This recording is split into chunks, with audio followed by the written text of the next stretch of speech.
ಇಷ್ಟಾದ ಮೇಲೆ ದೇವ್ರ ಕೋಣೆಗೆ ಬರಬೇಕು. ಬಂದು ನಾವು ಪೂಜೆ ಮಾಡುವ ಜಾಗ ಏನಿದೆ ಆದಷ್ಟು ಜಾಗವನ್ನು ಗೋಮಯದ ನೀರಿನಿಂದ ಪ್ರೋಕ್ಷಣೆ ಮಾಡಬೇಕು ಅಸ್ತ್ರ ಮಂತ್ರದಿಂದ. ಓಂ ಸಹಸ್ರಾರ ಹುಂ ಫಟ್, ಇದು ಸುದರ್ಶನಾಸ್ತ್ರ ಮಂತ್ರ. ಇದರಿಂದ ಪ್ರೋಕ್ಷಣೆ ಮಾಡಿ ನೆಲವನ್ನು ಒರೆಸ್ಬೇಕು ನೀಟಾಗಿ. ಒರೆಸಿದ ಮೇಲೆ ಈಗ ನೆಲ ಶುದ್ಧಿ ಆಯ್ತಾ. ಈಗ ಗಂಧವನ್ನು ರೆಡಿ ಮಾಡಬೇಕು.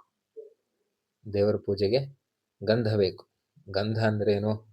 ಅದೊಂದು ಪರಿಮಳ ದ್ರವ್ಯ. ಹೇಗೆ ನಾವು ಸ್ನಾನಕ್ಕೆ ಪರಿಮಳದ ಸೋಪು ಹಾಕ್ಕೊಂತೀವಿ, ಮೈಗೆಲ್ಲ ಸೆಂಟ್ ಹಾಕ್ಕೊಂತೀವಿ, ಅದೇ ರೀತಿ ದೇವರ ಪೂಜೆಗೆ ಗಂಧ. ಏನೆಲ್ಲ ಹಾಕಬೇಕು ಇದಕ್ಕೆ?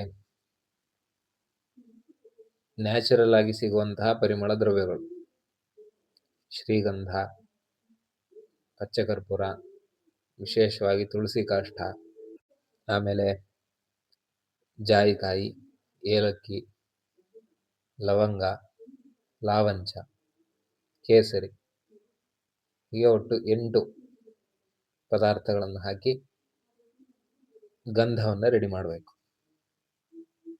ಗಂಧ ರೆಡಿ ಮಾಡಬೇಕಾದ್ರೆ ಆ ಗಂಧದ ಕಲ್ಲು ಏನಿದೆ ಅದು ಶುಚಿಯಾಗಿರಬೇಕು. ಹಿಂದಿನ ದಿನದ ಗಂಧ ಸ್ವಲ್ಪವೂ ಹಿಡಿದಿಡಬಾರ್ದು. ಅದನ್ನು ಮೊದಲು ತೊಳೆದು ನೀಟಾಗಿ ಒರೆಸ್ಕೊಂಡು ಆಮೇಲೆ ಗಂಧ ರೆಡಿ ಮಾಡಬೇಕು. ಆಮೇಲೆ ಗಂಧ ರೆಡಿ ಆದಮೇಲೆ ಮತ್ತೆ ಅದನ್ನು ತೊಳೆದು ಒರೆಸಿ ಇಡಬೇಕು. ಅಷ್ಟಾದಮೇಲೆ ಈಗ ಪಾತ್ರೆಗಳನ್ನೆಲ್ಲ ಆಸಾಧನೆ ಮಾಡಬೇಕು.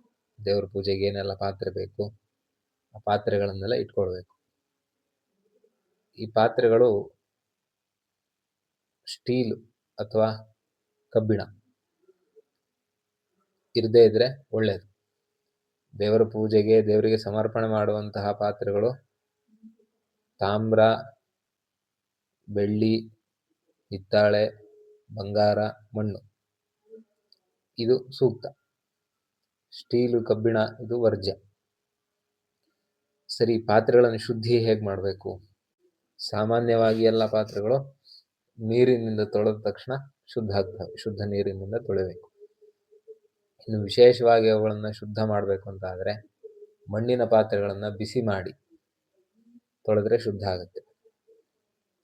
ತಾಮ್ರದ, ಹಿತ್ತಾಳೆ ಪಾತ್ರೆಗಳಿಗೆ ಆಮ್ಲೇನ ಅಂದರೆ ಹುಣಸೆ ಹುಳಿ, ಅದರಿಂದ. ಕಾಂಸ್ಯಾನಾಂ ಭಸ್ಮನ ಭವೇತ್, ಕಂಚಿನ ಪಾತ್ರೆಗಳಿಗೆ ಬೂದಿಯನ್ನು ಹಾಕಿ ತೊಳೆದ್ರೆ ಶುದ್ಧ ಆಗುತ್ತೆ. ಬೆಳ್ಳಿ ಮತ್ತು ಬಂಗಾರದ ಪಾತ್ರೆಗಳು, ಅವಕ್ಕೆ ಬಿಸಿ ಮಾಡಿ ತೊಳೆಯೋದು. ಈ ರೀತಿ ವಿಶೇಷವಾಗಿ ಶುದ್ಧ ಮಾಡಬೇಕಾದ್ರೆ ಈ ಪ್ರಕ್ರಿಯೆ ಸೂಕ್ತ. ಈ ರೀತಿ ಶುದ್ಧವಾದ ಪಾತ್ರೆಗಳನ್ನು ಇಟ್ಕೊಳ್ಬೇಕು.